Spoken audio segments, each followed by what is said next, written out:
Bismillahirrahmanirrahim. Assalamualaikum warahmatullahi wabarakatuh. Alhamdulillah, wassalatu wassalamu ala rasulillah wa ala alihi wa ashabihi wa man walah. Wala hawla wala quwata illa billah. Rabbis shrahli sadri wa yassir li amri wahlul 'uqdatam min lisani yafqahu qawli. Wasaddid lisani wa hadi qalbi bijahin nabi wa ala alihi wa ashabihi. Allahumma alimna ma yanfa'una warzuqna uluman tanfa'una fid din wad dunya wal akhirah. Allahumma arzuqna fahman nabiyyin muhammadil mursalin wa ilhamal malaikatil muqarrabin. Allahumma ij'alna minal ladzina yastami'una al-qawla fayattabi'una ahsanah. Nawaitu ta'alluma wa ta'lim wa tadhakkur wa tadhkir wa naf'a wal intifa' wal ifadah wal istifadah wal hath ala tamassuk bi kitabillah ibtigha mardati wa qurbi wa thawabi subhanahu wa ta'ala. Alhamdulillah, kita masih diperkenankan oleh Allah subhanahu wa ta'ala menjadi hamba-hamba Allah yang melaksanakan apa yang telah diperintahkan dan disyariatkan oleh Allah subhanahu wa ta'ala, yaitu kita masih bisa melaksanakan ibadah puasa sampai saat ini. Tentu ini adalah rahmat dan karunia dari Allah subhanahu wa ta'ala yang sudah seharusnya kita semua mensyukuri perkara tersebut, sehingga dengan kesyukuran kita mudah-mudahan Allah menambah kenikmatan demi kenikmatan dalam kehidupan kita hingga akhirnya kita berada dalam puncak kenikmatan, yaitu meninggal dalam keadaan husnul khatimah. Salawat serta salam tidak lupa kita haturkan keharbaan junjungan kita Nabi besar Muhammad sallallahu alaihi wasallam beserta keluarga, kerabat, sahabat dan para pengikut beliau yang setia hingga akhir zaman.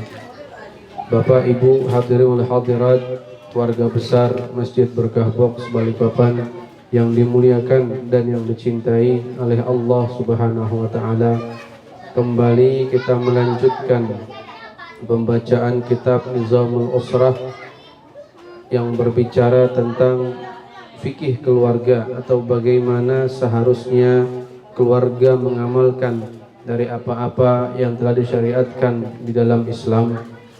Kemarin kita terakhir membahas tentang bagaimana seharusnya seorang istri terhadap suami. Masih melanjutkan pembahasan di hari kemarin, yaitu bagaimana seharusnya seorang istri terhadap suami, bagaimana seharusnya seorang istri berakhlak dan berperilaku terhadap suami. Dan salah satu daripada tanda seorang istri itu memiliki akhlak yang mulia, yaitu alla tuhammil zaujaha ma la taqata lahu, agar jangan memaksa suami di atas di atas kemampuan suami. Artinya jangan memaksa atau terlalu meminta apa yang tidak dikuasai oleh suami. Justru sebaliknya, agar membantu apa yang dikuasai oleh suami, sehingga benar-benar keluarga dan rumah tersebut hadir di dalamnya sakinah, mawaddah dan warahmah.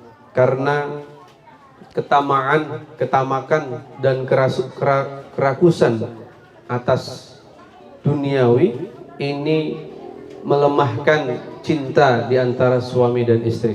Ketika suaminya juga gila kerja atau istrinya juga terlalu cinta harta, maka perkara tersebut akan melemahkan cinta yang seharusnya ada di dalam keluarga.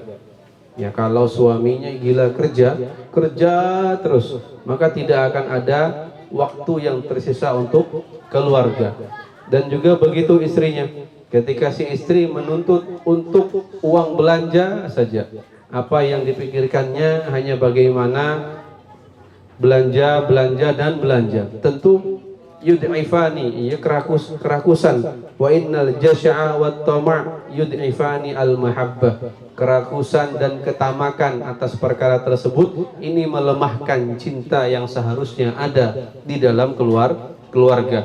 Wa ya'tiyani bil karohah, dan ujung-ujungnya nanti suami dan istri akan muncul bibit-bibit kebencian di antara keduanya, wal iyazubillah. Maka seharusnya istri yang qanaah adalah istri yang begitu memiliki akhlak yang agung dan mulia.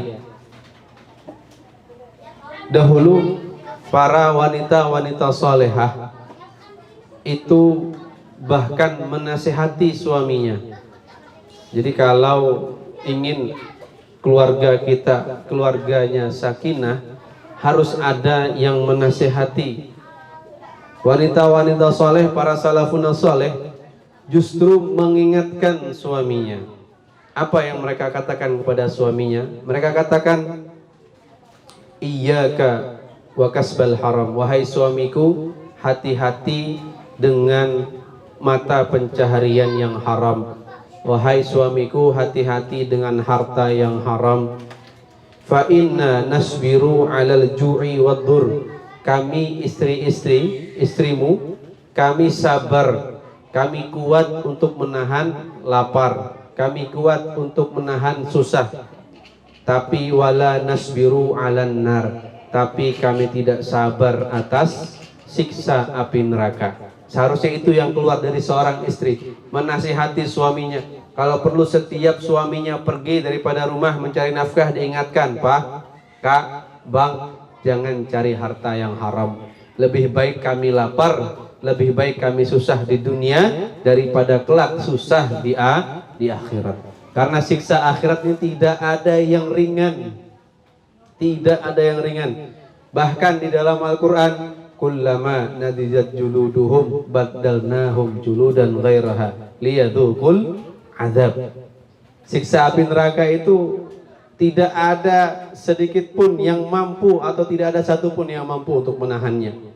Karena yang namanya dibakar di neraka, ketika kulit ini terbakar, kullama nadijat juluduhum, setiap ketika kulit ini terbakar oleh api neraka, seluruhnya terbakar, belum selesai merasakan kesakitannya, sudah dikembalikan badalnahum juludan ghairaha, dikembalikan lagi kulitnya. Untuk apa? Liyadzuqul azab. Coba ibu bapak, kalau cubit kulit kita ini, kira-kira sakitnya itu sebentar apa lama? Tapi ada jaraknya. Kan nggak mungkin setelah dijupit langsung hilang sakitnya, enggak kan? Setelah dilepas cubitannya baru terasa sakitnya, kan seperti itu. Sama, ketika dibakar itu baru sakit. Jadi selesai dibakar apinya, itu baru merasakan sakit. Nah, belum selesai merasakan sakit, sudah dikembalikan lagi kulitnya dan dibakar lagi. Artinya sangat sakit, sakitnya terus menerus. Bahkan di surat An-Naba itu apa? Wala nudziqahum illa adzaba, ya.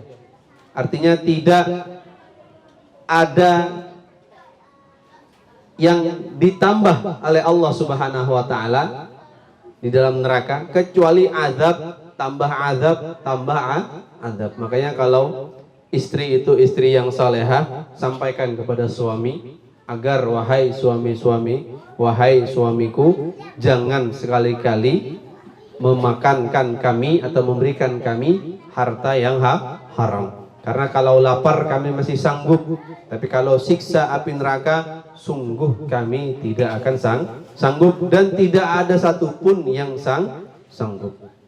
Maka memang seharusnya seperti itu. Perempuan, istri-istri, jangan cintanya itu naik turun. Kalau harta banyak, cintanya naik. Kalau hartanya lagi turun, lagi bangkrut usahanya suami, cintanya hilang dan memudar. Justru ini perkara yang tidak baik.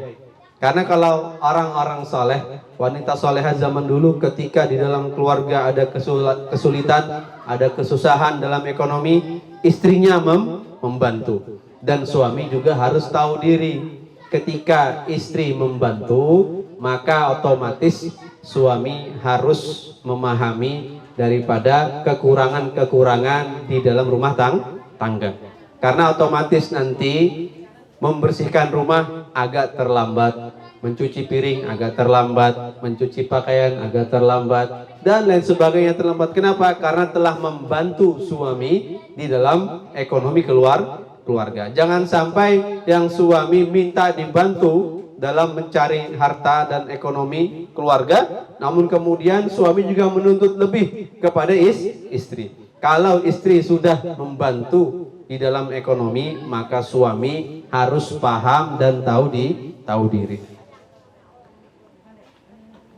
Karena berapa banyak orang-orang yang menanggalkan atau orang-orang yang tidak mengindahkan perkara yang haram dan halal, justru yang ketika diinginkan dengan harta yang banyak bisa menyenangkan hati, bisa mengindahkan rumah, bisa melengkapi fasilitas, bisa menyekolahkan anak, namun dia tidak mengindahkan perkara halal dan haram, justru yang diinginkan itu yang ia dapatkan adalah kehinaan. Dan pasti apa yang terjadi dari memakan harta yang haram adalah kehinaan dunia dan akhirat.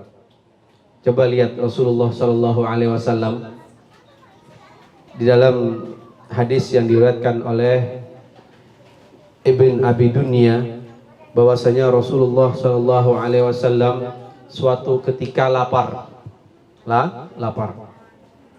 Maka Rasulullah Shallallahu Alaihi Wasallam fa'amida ila hajarin fawada'ahu ala batnihi asyarif.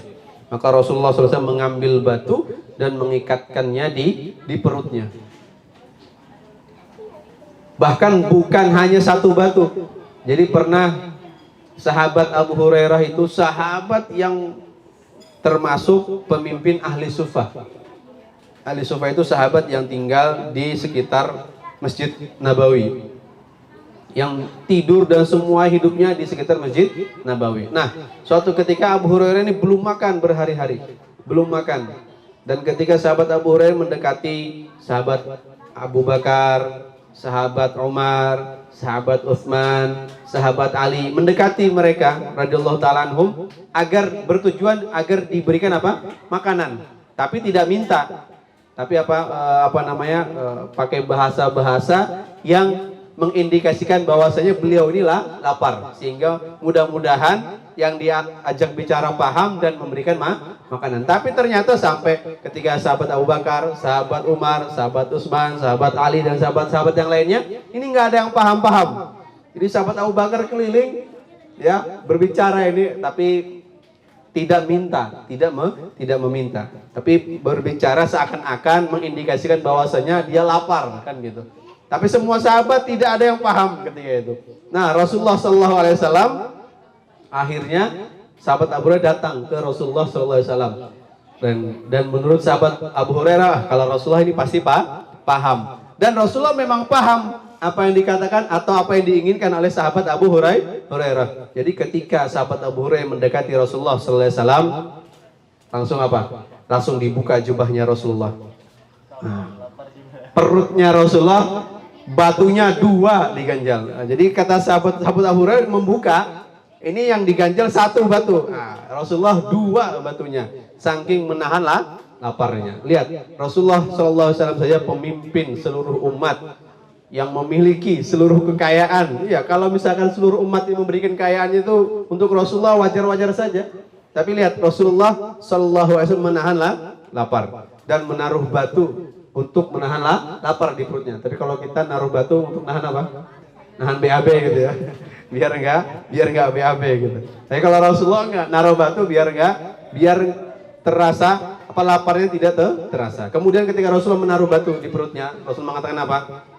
Ala rubba nafasin na'imatin fid dunya ja'iatin ariyatin yaumal qiyamah.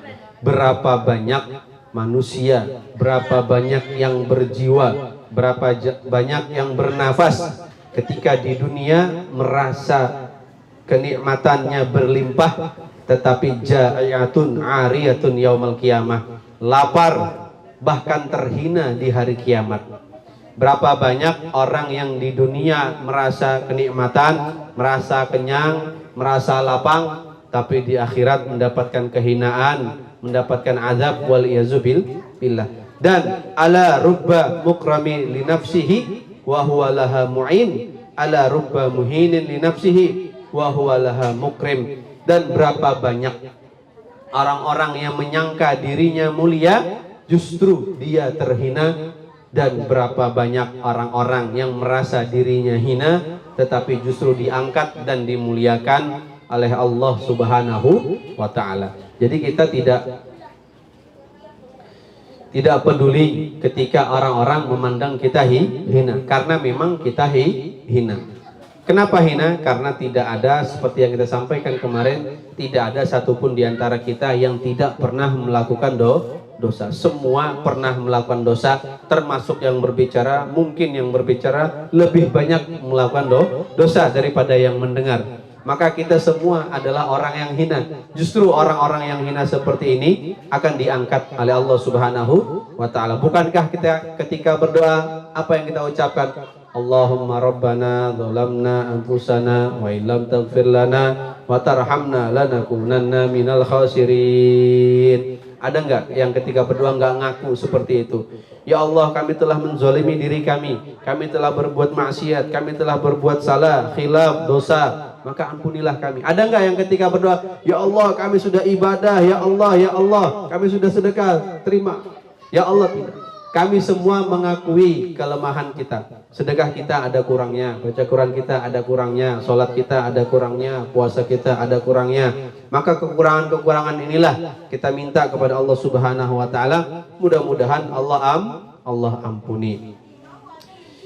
Hadirin wal hadirat, Bapak Ibu yang dimuliakan dan yang dicintai oleh Allah Subhanahu wa ta'ala, dan juga yang harus diperhatikan oleh para istri, oleh para perempuan, agar jangan sampai ala tashku zaujaha au tadhkara ma tata'allamu minhu. Jangan sampai mudah mengumbar aurat suami. Jadi apa yang ada di dalam rumah jangan sampai keluar rumah. Jangan sampai kumpul beli sayur. Tadi malam aku nggak bisa tidur. Apa suami ngoroknya luar biasa, masya Allah, gitu ya. Dan sebagainya, dan macam-macam. Ala tasku zaujaha, jangan sampai pernah kita mengumbar aib keluarga, terkhususnya aib suami. Jangan sampai merendahkan suami di hadapan istri orang lain atau di hadapan teman-teman kita. Justru seharusnya kita bangga-banggakan dan kita muliakan setinggi-tingginya suami-suami kita. Karena sahabat Mu'adz ibn Jabal, ketika beliau diutus oleh Rasulullah sallallahu alaihi wasallam ke Syam. Jadi ketika sahabat Mu'adz bin Jabal radhiyallahu taala ketika datang dari Syam bertemu dengan Rasulullah sallallahu alaihi wasallam, apa yang beliau laksanakan atau apa yang beliau kerjakan? Sajada lin Nabi sallallahu alaihi wasallam. Jadi sahabat Mu'adz bin Jabal ketika selesai misi dakwah dari Syam, datang ke Madinah, langsung sujud di hadapan Rasulullah sallallahu alaihi wasallam. Maka kata Rasulullah, "Ma hadza? Apa ini wahai Mu'adz? Apa yang kau perbuat wahai Mu'adz? Kenapa engkau sujud di hadapanku?" Kata sahabat Mu'adz bin Jabal, "Ya Rasulullah, qadimtu Syam, fara'aitahum yasjudun." Aku baru datang dari Syam sebagaimana yang kau tugaskan kepadaku. Dan ketika aku di sana, aku melihat mereka sujud terhadap uskup-uskup mereka. Mereka sujud kepada pemimpin-pemimpin mereka. Maka aku ingin sujud seperti apa yang mereka kerjakan, karena engkau adalah pemimpin kami dunia wal akhirah. Jadi ketika sahabat Mu'adz bin Jabal sujud, kata Rasulullah sallallahu alaihi wasallam, "Apa yang kau perbuat?" Kata sahabat Mu'adz, "Aku ketika ke Syam melihat orang-orang di Syam sujud terhadap uskupnya, terhadap raja-rajanya. Maka aku ingin sujud seperti mereka sujud ya Rasulullah sallallahu alaihi wasallam." Kata Rasulullah sallallahu alaihi wasallam, "Fala taf'al, janganlah engkau lakukan itu. jangan sujud terhadap manusia.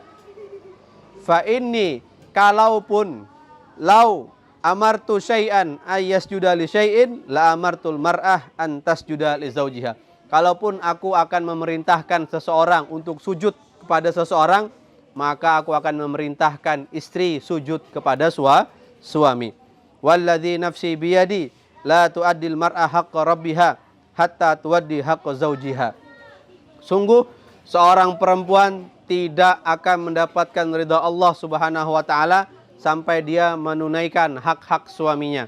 Sama sebagai kita semua, ridha Allah fi ridhal walidain, wa sukhtullah fi sukhtil walidain. Kalau kita semua, keridhaan Allah terletak pada keridhaan orang tua. Kalau istri, keridhaan Allah terletak pada ridha suami. Maka sungguh kenikmatan yang besar, sungguh surga yang menunggu bagi wanita-wanita yang di dalamnya ada ridho suami. Bapak Ibu yang dimuliakan dan yang dicintai oleh Allah Subhanahu wa taala, sedikit lagi tentang apa yang seharusnya dilakukan oleh seorang istri, yaitu alla takhruja min baiti zaujiha. Jangan pernah keluar daripada rumah tanpa izin suami. Ketika diizinkan untuk keluar daripada rumah, agar ketika keluar daripada rumah pilihlah jalan-jalan yang tidak dipenuhi oleh laki-laki. Kalau saat ini mungkin tidak bisa, ya. Tapi kalau kita di Tarim, dulu di Hadramaut, Yaman sana, perempuan-perempuan itu kalau di jalan tidak akan pernah memilih di mana ada laki-laki jalan. Jadi kalau ada laki-laki jalan, perempuan-perempuannya pasti tidak mau jalan di situ. Bahkan yang namanya kota Tarim itu, pasarnya pun ada pasar sendiri yang namanya pasar untuk perempuan. Kalau di sana ada laki-laki, maka perempuan tidak akan pernah lewat. Dan ada sedikit yang keliru dalam adat kebiasaan kita. Apa itu? Kita sering ada kebiasaan di antara kita itu apa? Ladies first gitu ya. Apa ladies first itu? Perempuan duluan. Nggak ada. Adab Islam itu bukan perempuan duluan, tetapi apa? Laki-laki duluan, bukan perempuan duluan. Karena kalau perempuan duluan, maka mata laki-laki akan mengikuti perempuan. Jadi seharusnya itu apa? Laki-laki duluan. Buat apa laki-laki duluan? Untuk menjaga perempuan. Jadi yang namanya kepala keluarga, justru ketika masuk, misalkan ke rumah makan kah, ke restoran kah, ke mall kah, buka pintu untuk dan sebagainya, justru laki-laki yang duluan membukakan pintu sehingga melihat keadaan semua aman untuk istri dan anak-anaknya. Baru istrinya dipersilakan. Bukan istri yang dipersilakan duluan, tidak. Jadi salah satu adabnya adalah laki-laki duluan, baru perempuan. Fungsinya bukan berarti perempuan itu terhina berada di belakang, tidak. Justru ketika laki-laki di depan bisa mengamankan apa yang ada di depan, sehingga perempuan-perempuan yang ada di belakang, baik itu istri dan anak-anaknya, semua sudah mendapatkan keamanan daripada suaminya. Maka dari itu, kalau diizinkan oleh suami keluar, maka keluar dengan pakaian yang longgar. Pakaian yang longgar, kemudian pakaian yang tidak terawang. Hati-hati para perempuan ketika keluar, jangan sampai memakai kerudung, mohon maaf, kerudung yang apa? Transparan. Ya, jangan mentang-mentang murah. Coba kalau beli bahan itu, beli kerudung, itu dilihat. Jangan sampai ketika ibu pakai itu telinganya masih terlihat. Ya, ketika bahan murah, maka kualitasnya pun juga terlihat. Tambahlah sedikit, misalkan belilah yang 50.000 kah, 100.000, jangan yang 15.000. Karena apa? Karena ketika dipakai akan terlihat bagian dalam kepala dari perempuan. Dan tentu itu termasuk aurat daripada seorang perempuan yang tidak boleh dilihat oleh selain mahramnya. Jangan juga memakai pakaian yang terawang tadi, dan juga jangan memakai wewangian yang mencolok atau apa yang tajam baunya. Ya, kalau mau pakai wangian, pakai di rumah, di kamar bersama suami. Jangan memakai wangian untuk suami orang. Nah, jadi kita kalau pakai wangian untuk suami kita, bukan untuk suami orang. Memakai baju yang indah untuk suami kita, bukan untuk suami orang. Kalau orang memandang kita tidak cantik, alhamdulillah bagus. Kenapa? Berarti artinya kita telah menjaga kemuliaan, kehormatan rumah tangga kita. Kalau orang lain memandang kita, ini kayaknya nggak pernah dibelikan suaminya parfum ini, kok nggak harum sama sekali, nggak masalah, dan itu bagus. Berarti artinya apa? Artinya kita telah menjaga kemuliaan dan kehormatan keluarga kita. Bahkan jangan sampai pernah meninggalkan rumah tanpa izin suami.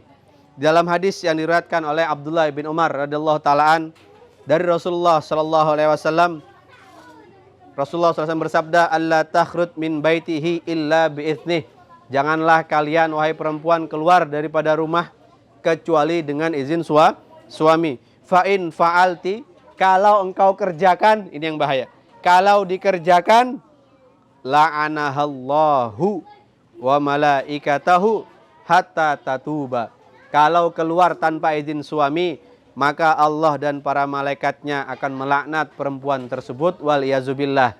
Kalau Allah dan malaikat sudah melaknat, satu dunia mau nolong tidak akan bisa. Sekarang kan mudah, tinggal izin saja, tinggal apa? WA, chat, telepon sebentar, Kak, Bang, saya mau keluar, hajatnya ini dan ini. Insya Allah pulang secepatnya. Kan mudah. Kalau pergi tanpa izin, tiba-tiba suami pulang, rumahnya belum diapa-apain dan sebagainya, maka jangan heran di dalam rumah tersebut bukan cinta yang timbul, tetapi bibit-bibit kebencian. Karena lelakinya tidak menjaga syariat Allah dan perempuannya pun juga tidak menjaga syariat Allah. Bapak, Ibu, hadirin wal hadirat yang dimuliakan dan yang dicintai oleh Allah Subhanahu wa taala, mungkin ini yang dapat kami sampaikan daripada adab suami dan istri. Insya Allah kita besok akan masuk di pembahasan bagaimana seharusnya orang tua terhadap anak. Nah, kalau anak terhadap orang tua mungkin sudah banyak yang diantara kita yang tahu.